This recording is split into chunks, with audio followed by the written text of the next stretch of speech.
जी अच्छा, मेरे साथ ना मुनीब बैठा हुआ है, मेरा दोस्त है, ये तुर्की गया हुआ है स्टूडेंट वीज़े पे, ठीक है, एजुकेशन वीज़े पे गया हुआ है और माशाल्लाह इसे 2 साल की रेजिडेंशियल कार्ड मिला है, मतलब जब मर्ज़ी तुर्की जाए, जब मर्ज़ी आए। तो इससे हम जो कोई बच्चे जो स्टडी वीज़े के लिए तुर्की में अप्लाई करना चाहते हैं उसके बारे में थोड़ी इन्फॉर्मेशन लेंगे, क्या रिक्वायरमेंट है, ठीक है, तो क्या क्या चीज़ें चाहिए होती हैं, कितना ख़र्चा चाहिए, तो क्या मिस्टेक्स हैं जो लोग करते हैं वीज़ा अप्लाई करने के लिए, ये सारी चीज़ों के इसके बारे में वीडियो में बात करेंगे। तो वीडियो में एंड तक हमारे साथ बने रहिएगा। तो चले पूछते हैं। जी अस्सलाम वालेकुम मुनीब भाई, कैसे हो? जी वालेकुम अस्सलाम। मैं आपको शॉर्ट बता देता हूँ। देखें, वीडियो तो इतनी ज़्यादा लंबी हो जाती है जिसकी वजह से हम सब कुछ बता नहीं पाते। ठीक है। जब भी आपने टर्की में ख़ास तौर पे अप्लाई करना है ना, तो वहाँ पे सबसे बड़ा इशू है लैंग्वेज बैरियर का। ठीक हो गया। ठीक है, तो वहाँ पे इंग्लिश कोर्सेज़ भी हैं, टर्किश कोर्सेज़ भी हैं। तो आपने अप्लाई करना है। मैं सबसे पहले आपको मशवरा ये दूंगा कि आपने बैचलर में ना ही अप्लाई करें तो बेहतर है, क्योंकि बैचलर बहुत एक्सपेंसिव है वहाँ पे। ठीक हो गया। ठीक है, जो मास्टर्स लेवल है वो सस्ता है। कोई एस्टिमेटेड बता दें कितना का एक्सपेंसिव है? तकरीबन मास्टर्स लेवल का ना आप तकरीबन 2500 या 2900 डॉलर में ना आप पूरा कोर्स पढ़ सकते हैं 2 साल का। ठीक है। और बैचलर मैं वहाँ पे बैचलर में मैं वहाँ पे बैचलर कर रहा हूँ, तो बैचलर आप एक साल की वो आपसे 3500 डॉलर फीस लेते हैं। ठीक हो गया। 3500 डॉलर से मुराद ये है कि तकरीबन 8-9 लाख रुपया।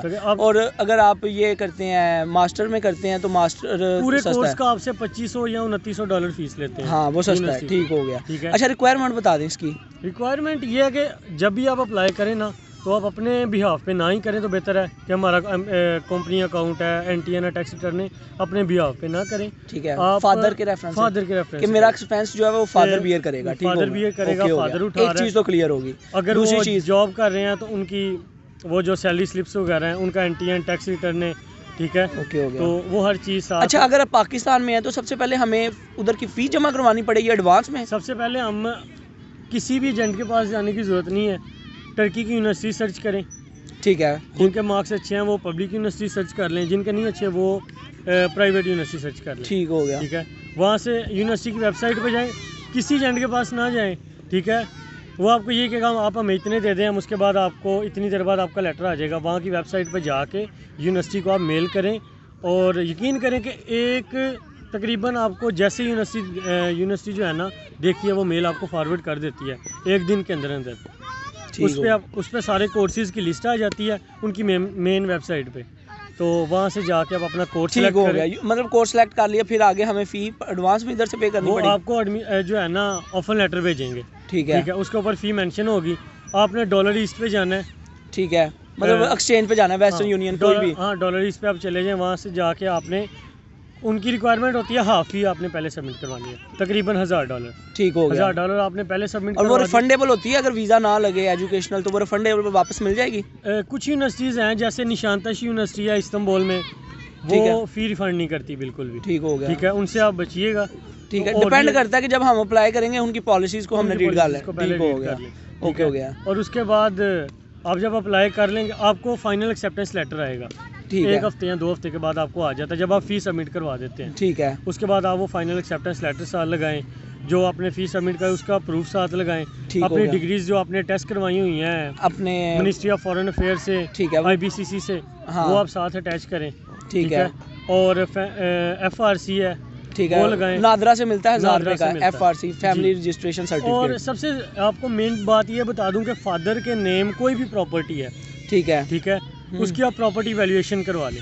उसमें लागत आ जाती है जी हमारे पास 90 लाख या 1 करोड़ रुपए की ये लागत है, मेरे पास है, मैं अपने बेटे को वहाँ पे पढ़ाना चाहता हूँ। वो प्रॉपर्टी वैल्यूएशन उससे एक अच्छा इम्पैक्ट पड़ जाता है कि यार ये सपोर्ट कर सकते हैं अपने बच्चे को, ये मतलब अच्छी फैमिली है, इनके पास रिसोर्स हैं बच्चे को अफोर्ड करने के लिए। ठीक हो गया। अब वो डॉक्यूमेंट्स भी आप साथ लगा लें, मेन चीज़ वो है।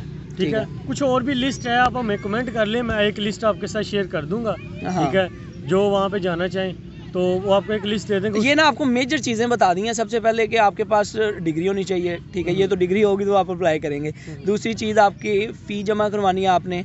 ठीक है, फिर एक्सेप्टेंस लेटर आना चाहिए यूनिवर्सिटी की तरफ से, वो आप खुद देख लें या कंसल्टेंट, थोड़ी सी आपने मेहनत करनी है। हाँ, यूट्यूब पे आपको बहुत वीडियो मिल जाएंगे, आप रिसर्च कर लें।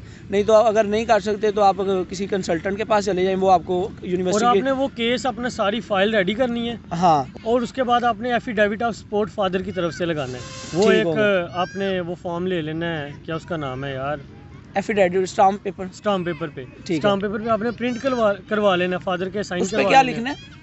उस पे आपका अपने फादर के बिहाफ पे जो है ना ये ठीक है, उसमें लगाएंगे। मतलब ये बताना है कि यार हमारा फादर हमें सपोर्ट कर रहा है, उसके बिहाफ पे हम जो है वो आपको सिग्नेचर वगैरह कर देंगे हाँ, अपने, ठीक ठीक है। हो गया। वो आपने लाजमी साल लगा लेना है। और उसके बाद वो होटल बुकिंग है, टिकट बुकिंग है, मेन चीज़ जो होती है, ये चीज़ें लगा ली तो आपका यहाँ से आपने अनातोलिया के ऑफिस में जाना है। ठीक हो ठीक गया। है। एनातोलिया के ऑफिस आपको बेसिक से एक दफ़ा रिपीट कर देता हूँ। सबसे पहले आपकी डिग्रीज हो, अटेस्टेड हो, आपके पाकिस्तान जो भी अदारा है जो वेरीफाई करता है आपकी डिग्रीज़ को।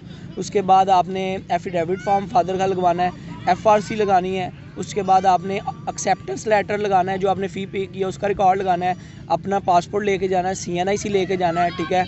और पिक्चर्स होनी चाहिए आपकी।